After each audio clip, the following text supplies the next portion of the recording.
Parte del corazón escuchar estas historias. Estamos en contacto, está en Colombia el señor Jimmy Cuéllar, su hijo Heiner está entre quienes fallecieron asesinados. Señor Cuéllar, por supuesto, nuestro respetuoso, nuestro profundo pésame. Gracias por acompañarnos. Ese es el muerto, pues yo no hice eso. ¿Me escucha, señor Cuéllar? Sí, le escucho. Le decía, le estoy transmitiendo nuestro profundo pésame en nombre de todo nuestro equipo. Muchas gracias, muchas gracias. ¿Piensa ir a México, señor Cuéllar? Teníamos como la idea de hacer el viaje en el día de hoy a México, pero la decisión ya es hacerlo aproximadamente en un mes, no hacerlo ahora pronto, sino en un mes. Está de más decir entonces que los restos de su hijo serán sepultados en México.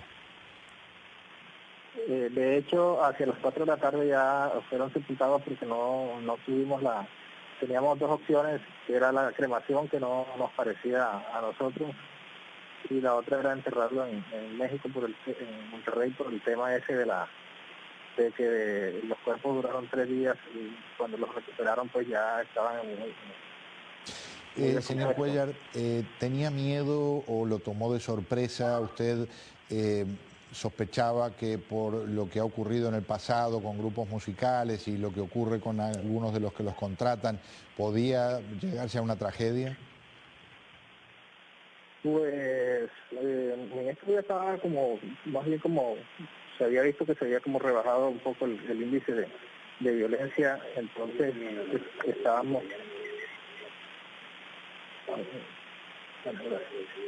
Gracias.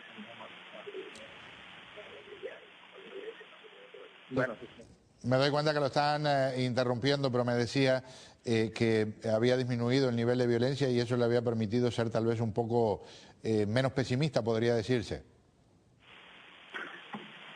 Pues sí, como le iba comentando, usted disculpe, se me interrumpió acá un poquito. No se preocupe. Que de todas maneras, uno como padre, sabiendo que hay cierto grado de violencia en el país, pues de todas maneras uno tiene como que esa preocupación ahí latente, ¿no?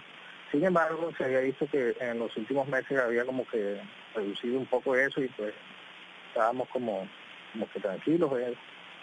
Usted sabía que hay, por supuesto está al tanto de numerosos reportes oficiales de que el grupo sí, claro, que integraba a su hijo había sido contratado en varias ocasiones por integrantes del llamado Cártel de los Zetas. No, jamás.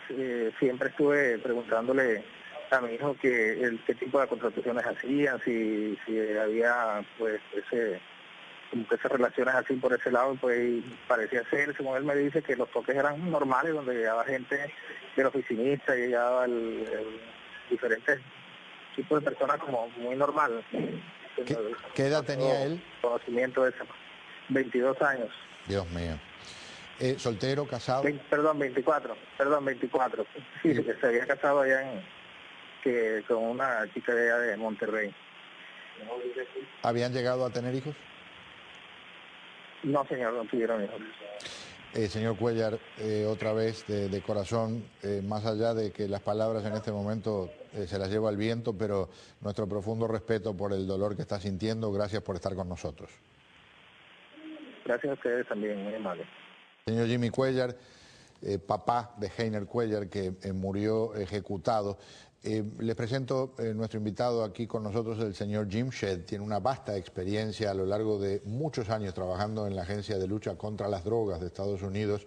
La DEA es el titular ahora de SCOBA Investigations. Gracias por acompañarnos. Gracias por invitarnos. Le decía antes de empezar el segmento, uno piensa que ya lo ha visto todo y entonces ahora matan orquestas completas. Sí, esto es una manera de que estas organizaciones se están desempeñando. Ellos se atacan uno al otro y atacan a los que ellos piensan que pueden estar con nosotros. Es una situación tan compleja y tan difícil en México. A través de los años, incluyendo hasta hace muy poco, fui yo a México y fui a dar clases con un colega retirado de la DEA. Estuvimos en una ciudad y dando clases a fiscales y a policías federales. Y mire, yo te digo una cosa, en los peores tiempos de la época de Colombia, yo trabajé en Colombia con la DEA y tuve mucho contacto con ellos aquí en Miami. Nunca en mi vida había yo oído decir a un fiscal colombiano o a un oficial de la Policía Nacional colombiana lo que me dijeron a mí los fiscales en ese seminario. En ese seminario. ¿Qué le dijeron? A mí me dicen fiscales abiertamente, era la mitad, más de la mitad eran fiscales y los otros eran, habían como 6 oficiales federales y no, aquí no hay nada que hacer, aquí hay que negociar, aquí hay que negociar. Yo jamás había oído eso de un funcionario público. Y los otros dijeron, sí, aquí hay que negociar, no podemos seguir así. A mí me dijo el comandante de más antigüedad que ellos habían estado haciendo una vigilancia en la casa de un Zeta. Entraron a la casa, hicieron su reporte y cuando estaban saliendo de la casa fueron, varios vehículos les cortaron el paso. ¿Quiénes eran los que estaban? Eran policías municipales. Los sacaron a punta de armas largas, les cayeron a golpes, a uno ellos identificándose como policía federal y les dijeron muchas palabras que aquí no puedo repetir. Pero entre las cosas que hicieron, las barbaridades que hicieron, le dieron tantos golpes a uno de los policías que le rompieron los testículos. Los llevaron presos a la cárcel local y en la policía local estaba el fiscal estatal haciendo redacción, formulando los cargos para hacerles una acusación, hasta que entró lo que ellos llaman el delegado, que es como lo decimos nosotros aquí, el fiscal federal del distrito, y exigió que lo soltaran. Cuando tú ves eso, imagínate que estuviéramos aquí la DEA en una vigilancia, viene la policía del Miami-Dade, nos saca a golpes, nos lleva a la cárcel del condado y la fiscal del condado está haciendo una acusación. Esa es la situación en que se encuentran. Hay influencias de los narcotraficantes, hay la influencia de las armerías que están en la frontera, que les interesa seguir vendiendo armas que terminan en México. Hay políticos que reciben fortunas. Por las Naciones Unidas se estima que hay entre 25.000 millones y 40.000 millones de dólares en efectivo y proveniente del dinero del narcotráfico que le entran a México.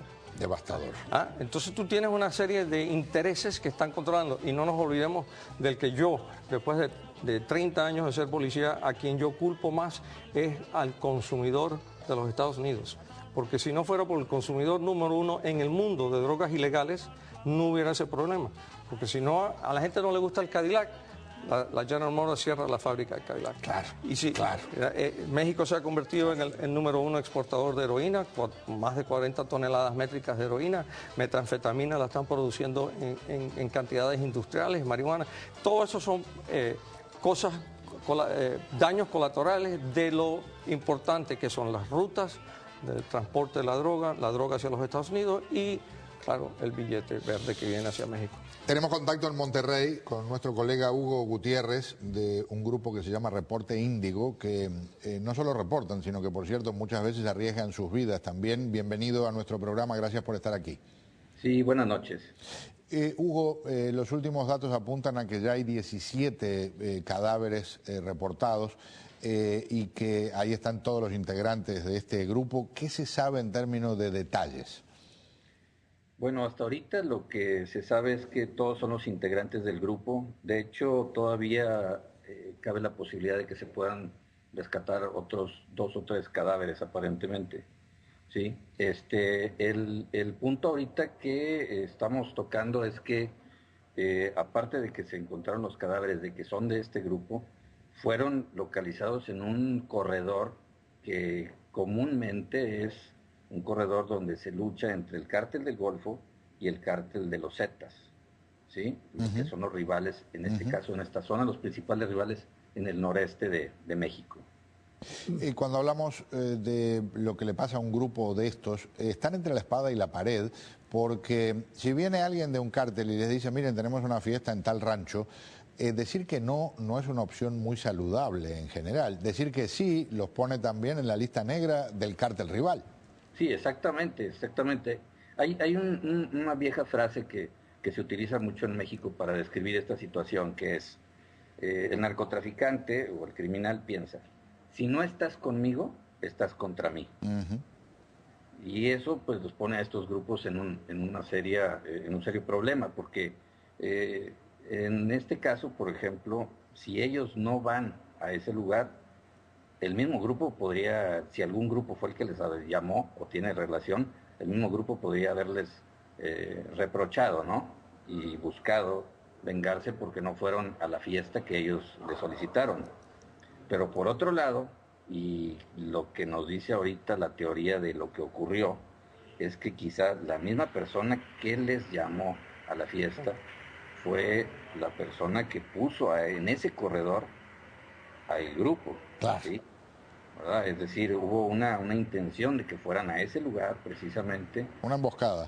Exactamente. Hugo, hay áreas particularmente calientes, Torreón, Gómez Palacio, algunos sectores de Tamaulipas, sobre todo en las áreas fronterizas, aunque eso ha aflojado un poco, y por supuesto Nuevo León y los alrededores de Monterrey.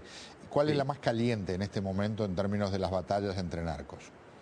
Yo diría que ahorita hay dos corredores que son muy peligrosos, ¿sí? Sigue siendo... Se nos congeló nuestro maravilloso sistema de comunicación por computadora. Cuando se mueve tanto dinero, una cosa que no habíamos mencionado, la Policía Municipal en México en muchos casos tiene un salario mensual, sobre todo, mínimo, estamos hablando de 200, 300 dólares mensuales. Sí. Cualquiera viene y le ofrece eso por un día de acompañar en la vigilancia de un cargamento o de estar protegiendo a uno de los capos. Los narcos compran toda la policía. No uno o dos, o el capitán, o todos. Todo el mundo está en la nómina. Todo el mundo en ese departamento, en esa sección, en ese pueblecito, todos están en la nómina. Y si no están en la nómina, los matan. Los matan. Recuperamos el contacto con Hugo Gutiérrez. No sé si llegaste a escuchar mi pregunta, Hugo. No la escuché. Sobre cuál era, había empezado a contestar, perdón, sobre los corredores más peligrosos. Sí, así es. Decía yo que sigue siendo un corredor muy, muy peligroso, el de Tamaulipas, ¿no? Entre Tamaulipas y Nuevo León. Pero ahorita, precisamente el corredor donde dejaron los cuerpos de los integrantes de esta banda, es el corredor que está entre Nuevo León y Coahuila, ¿sí? De hecho, hay una ciudad que se llama Monclova, Coahuila, que está en esa misma carretera, la carretera Monterrey-Monclova, ¿sí? Monclova ya es Coahuila y es una ciudad que se conoce como un bastión Z, ¿sí? Y las incursiones del Golfo en este corredor han sido precisamente para atacar a Monclova, Coahuila, y a la parte de Monterrey, ¿sí? Que está que viene siendo el noroeste de la ciudad. Hugo, brevemente para redondear nuestra conversación y otra vez reitero el agradecimiento. Uno de los integrantes del grupo, ya sea como músico o asistente, logró escapar corriendo a, me imagino, velocidades vertiginosas, logró que alguien en un camión lo recogiera, lo llevara hasta una gasolinera y ahí pudo avisar lo que estaba pasando, ¿verdad? Así es. Yo tengo una duda al respecto con la gente con la que he hablado de la Procuraduría, también comparten algunos esas dudas. La duda es que si realmente él huyó o lo dejaron ir, ¿sí? Porque muchas veces estos grupos buscan reivindicar precisamente, ¿sí?, el hecho de que encuentren a los cuerpos, que sepan que están en ese corredor, ¿sí?, claro, y dejan sobrevivir a una persona. Los mensajes de texto en la guerra de los narcos son con cadáveres. Hugo, muchísimas gracias por acompañarnos. Lo mejor para ti y que Dios proteja tu camino. Gracias, un placer igualmente. Hugo Gutiérrez, director del Grupo Índigo en Monterrey. Señor Shedd, un placer tenerlo aquí con nosotros, muy amable por acompañarnos. Gracias por invitarme, Pedro. Señor Jim Shedd, que es el titular ahora de Scoba Investigation durante mucho tiempo, pese a su corta edad, veterano de la DEA, trabajando como agente en distintos puntos del país. Nos vamos a hacer una pausa. Al regresar, otra masacre, en este caso en Siria. Esa fila interminable de hombres ejecutados la trajo el río.